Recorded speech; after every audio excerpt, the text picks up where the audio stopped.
আজিৰ এই ভিডিঅ'টোত আলোচনা কৰিম যে ক্লাছ 10 মেথছৰ কোনটো চেপ্টাৰৰ পৰা মেট্ৰিকত কিমান মাৰ্কছ আহিব। MCQ কেইটা আহিব, 2 মাৰ্কছৰ কেইটা আহিব, 3 মাৰ্কছৰ কেইটা আহিব আৰু 4 মাৰ্কছৰ কেইটাকৈ অংক আহিব। তে আমি যদি একে প্ৰথম পুনৰ আলোচনাৰ পৰা চাওঁ, তে এইটোত আমাৰ R1ৰ পৰা R5 লৈকে আমি কৰিব লাগিব। ইয়াৰ পৰা আমাৰ MCQ আহিব 4টা আৰু 2 মাৰ্কছত আহিব এটা, টোটেল আমাৰ ইয়াৰ পৰা 6 মাৰ্কছ আহিব। তাৰ পাছত আমাৰ বাস্তৱ সংখ্যা, এই আমাৰ 1 নম্বৰ চেপ্টাৰটোৰ পৰা বাস্তৱ সংখ্যাৰ পৰা আমাৰ MCQ মেট্ৰিকত আহিব 3টা আৰু 2 মাৰ্কত আহিব এটা। তো এইফালে 3টা MCQ আৰু 2 মাৰ্কত এটা 2 মাৰ্ক, তে হৈ যাব 5 মাৰ্ক টোটেল। তাৰপিছত 2 নম্বৰ বহুপদটো, এই চেপ্টাৰটো আমি ভালকৈ চাম। ইয়াৰ পৰা আমাৰ আহিব 4টা MCQ আহিব 4 মাৰ্কত আৰু 4 মাৰ্কৰ এটা অংক আহিব। তো টোটেল হৈ গ'ল আমাৰ 8 মাৰ্ক আৰু 4 মাৰ্কৰ যিটো অংক আহিব এইটো আমাৰ 2.3ৰ পৰা আহিব বা 2.2ৰ পৰাও আহিব পাৰে। 2.2 আৰু 2.3ৰ পৰা 4 মাৰ্কৰ আহিব। গতিকে আমি এইটো আমি ভালকৈ চাম। বহুপদটো ইয়াত MCQ আহিব 4টা আৰু 4 মাৰ্কত এটা অংক আহিব। 2 মাৰ্কৰো নাহে, 3 মাৰ্কৰো নাহে। তাৰ পাছত এতিয়া 3 নম্বৰ চেপ্টাৰটো দুটা চলকত ৰৈখিক সমীকৰণ জোৰ।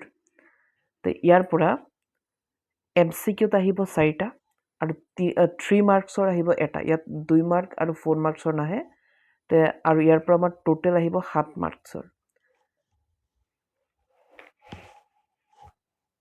তাৰ পাছত আমাৰ যিটো 4 নম্বৰ চেপ্টাৰ দ্বিঘাত সমীকৰণ, এইটো আমাৰ ইম্পৰ্টেণ্ট হয়।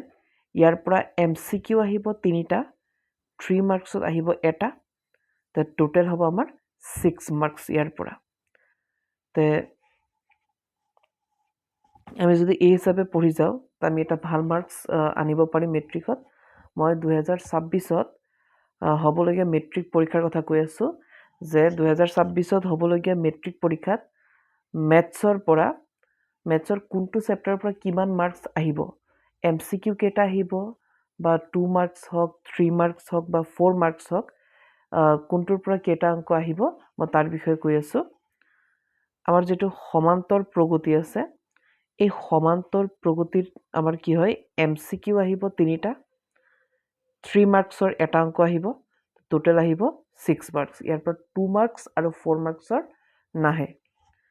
তাৰপিছত 6 নম্বৰ চেপ্টাৰ ত্ৰিভুজ, ইয়াৰ পৰা আমাৰ 3টা MCQ আহিব আৰু ত্ৰিভুজ লেচনৰ MCQ অলপ টান হয়, এইটো আমি ভালকৈ চাব লাগিব।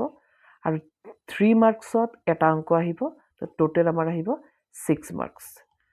তাৰপিছত আমি যদি 7 লেচনটো যাওঁ, স্থানাংক জ্যামিতি, ইয়াৰ পৰা আমাৰ MCQ আহিব 4টা MCQ দিয়ে, 3 মাৰ্কছৰ দি দিব এটা অংক, তো টোটেল হৈ যাব আমাৰ ইয়াৰ পৰা মেট্ৰিকত 7 মাৰ্কছৰ এই চেপ্টাৰৰ পৰা আমাৰ অংক কমন পৰিব। ইয়াৰ পাছত 8 নম্বৰ চেপ্টাৰটো ত্ৰিকোণমিতিৰ পৰিচয়, ইয়াৰ পৰা MCQত আহিব 3টা, 2 মাৰ্কছৰ আহিব দুটা, তো টোটেল হ'ব আমাৰ 4 3 7 মাৰ্কছ। MCQত 3টা আমাৰ MCQ আমি চাব লাগিব, ভালকৈ আমি চাব লাগিব যাতে 3টা MCQ আমি কমন পেলাব পাৰোঁ। 2 মাৰ্কত দুটা অংক আহিব, এটা আহিব 8.4ৰ পৰা আৰু এটা বাকী 3টা পাৰ্টৰ পৰা মিলাই আহিব। 8.1, 8.2, 8.3ৰ পৰা মিলি এটা অংক আহিব আৰু 8.4ৰ পৰা এটা 2 মাৰ্কছত আহিব। তেনেকৈ আমাৰ 2 মাৰ্কছ আহিব দুটা, মানে 4 মাৰ্ক, আৰু MCQ আহিব 1 মাৰ্কৰ 3টা, 3 মাৰ্ক, টোটেল আমাৰ ইয়াৰ পৰা 7 মাৰ্ক আহিব। মন কৰিবা 8.1, 8.2 আৰু 8.3 এই 3টা অনুশীলনীৰ পৰা এটা অংক 2 মাৰ্কছত কমন পৰিব আৰু 8.4ৰ পৰা এটা অংক 2 মাৰ্কছত কমন পৰিব। এই হিচাপত গৈ আমাৰ দুটা MCQ 2 মাৰ্কছৰ আহিব।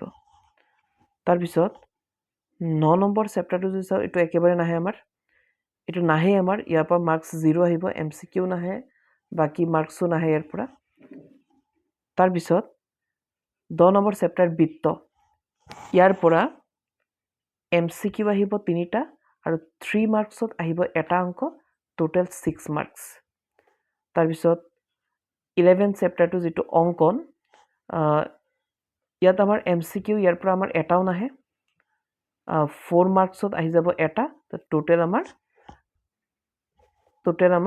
4 মাৰ্কহে ইয়াৰ পৰা আমাৰ আহিব গতিকে অংকনৰ পৰা 4 মাৰ্কছ এটা কনফাৰ্ম কমন পৰিবই গতিকে ভালকৈ চালে হ'ল মই কোনবোৰ প্ৰশ্ন কমন মই আগৰ ভিডিঅ'বোৰত মই দিছোঁ যে কোনবোৰ বেছি কমন বা কোনবোৰ প্ৰশ্ন বেছি আহি থাকে মেট্ৰিকত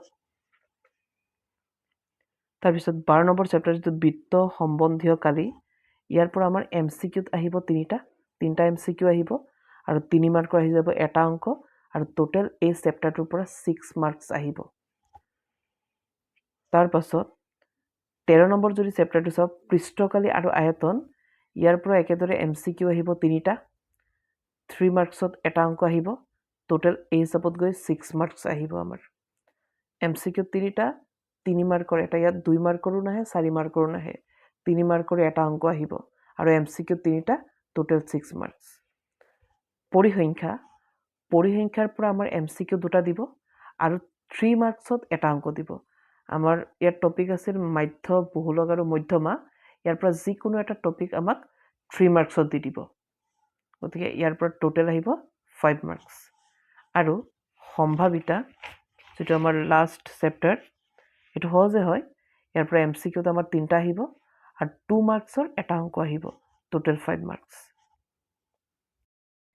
এতিয়া আমি গম পালো যে আমাৰ ৰিভিজন যেটো পুনৰালোচনা ইয়াৰ পৰা আমাৰ 6 মাৰ্কছ আহিব 1 নম্বৰ চেপ্টাৰটোৰ পৰা 5 মাৰ্কছ 2 ৰ পৰা আহিব 8 মাৰ্কছ 3 নম্বৰ চেপ্টাৰৰ পৰা আহিব 7 মাৰ্কছ পিছত 4 যেটো আমাৰ 4 নম্বৰ চেপ্টাৰ ইয়াৰ পৰা আহিব 6 মাৰ্কছ সমান্তৰ প্ৰগতি 5 নম্বৰ চেপ্টাৰটোৰ পৰা আহিব 6 মাৰ্কছ স্থানাংক জ্যামিতি ইয়াৰ পৰা আহিব আমাৰ 7 মাৰ্কছ 8 নম্বৰ চেপ্টাৰটোৰ পৰা আহিব আমাৰ 7 মাৰ্কছ 9 নম্বৰ চেপ্টাৰটো আমাৰ একে নাহে এটো আমি চাবই নালাগে 10 নম্বৰ যেটো আমাৰ বৃত্ত এই বৃত্তৰ পৰা আহিব 6 মাৰ্কছ 11 অঙ্কন ইয়াৰ পৰা এটা অঙ্কনে আহিব 4 মাৰ্কছৰ 12 নম্বৰৰ পৰা আহিব আমাৰ 6 মাৰ্কছ 13 নম্বৰ পৃষ্ঠকালি আয়তন ইয়াৰ পৰা আমাৰ 6 মাৰ্কছ আহিব তাৰপিছত 14 নম্বৰ পৰিসংখ্যা ইয়াৰ পৰা আমাৰ 5 মাৰ্কছ আহিব আৰু 15 নম্বৰ যেটো চেপ্টাৰ সম্ভাৱিতা তাৰ পৰা আমাৰ 5 মাৰ্কছ আহিব আৰু এই হিচাপে যদি আমি চাব যাও তে ইয়াৰ পৰা আমাৰ টোটেল 90 মাৰ্কছ হৈ আছে আৰু এফালে আমাৰ প্ৰেক্টিকেল থাকিব 10 মাৰ্কছ তে টোটেল আমাৰ 100 মাৰ্কছ তে আজিৰ ভিডিঅ'ত ইমানেই যে কোনটো চেপ্টাৰৰ পৰা কিমানটা MCQ বা কিমানটা 2 মাৰ্কছৰে হওক 3 মাৰ্কছৰে হওক বা 4 মাৰ্কছৰে হওক আহিব গতিকে এই হিচাপে আমি পঢ়িলে আমি এটা ভাল মাৰ্কছ পাব পাৰিম